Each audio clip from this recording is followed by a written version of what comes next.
Hi, it's Mitch from Pickdawgz.com here with the free pick in the Pelicans versus Nets NBA matchup on Tuesday, January 2nd, 2024. Of course, if you like all the free picks that we do every day at Pickdawgz, you'll love our best bets, our premium picks. You can use the discount code PICK to get 15% off. We also have Dime Club and Sharp Trading Plays meant for people who make big bets. If that's you, go ahead and text that number that you see on the screen. These are not available at the website. You got to text that number. But let's get to this one. Pelicans taking on the Nets, and the Pelicans 19-14 on the season. They're 11-7 straight up and against the number at home this season, playing pretty well recently. 7-3 straight up in their last 10 games, but just 5-5 against the number over that span.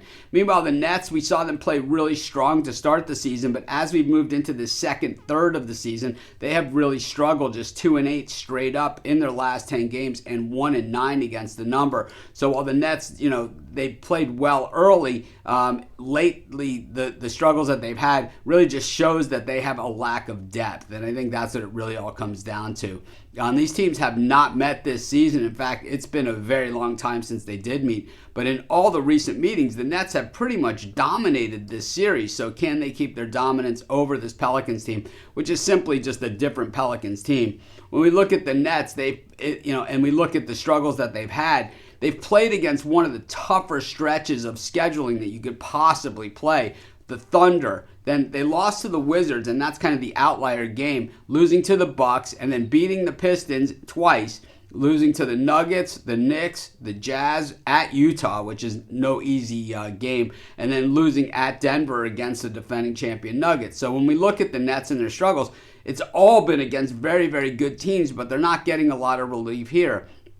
The Pelicans have won back-to-back games, covering last time out, beating the Lakers on New Year's Eve. Meanwhile, they had beaten the Utah Jazz at home as well, 112-105, but they were laying 9 points in that game and didn't cover. They had lost 3 of their prior 4 games, and 2 of those were against the Memphis Grizzlies. Ja Morant got the best of them, and I gotta say, they just don't match up very well against Ja. When we look at the Nets offense, the three-point shooting has certainly died down a little bit, and that's been part of the problem. And meanwhile, the Pelicans, one of the best at guarding the perimeter of all the teams in the NBA, teams shooting just 33.8% from beyond the arc against them and shooting just 46.3% from the floor. That's what the Nets shoot in general from the floor, which is ranked near the bottom, more beyond the bottom half of the NBA. The Pelicans, kind of middle rung when it comes to the offense, but, up against this Nets defense, which is really, really struggling. And that's where the depth comes in, because defense is really all about effort. When you don't have the depth, your guys just get worn down, and that's what I believe is happening to the Nets here. I think the Pelicans are just too much, and I think the Nets, I know they're going to bounce off of all this stuff. I just don't want to continue to be on the wrong side of it until they do. So I'm going to take the Pelicans here, and that's going to be my free pick. Of course, while you're doing your picks, putting your bets in, be sure to use our betting tools at sportschatplace.com. They're 100% free, and they'll help put you on the most favorable bets on the board today.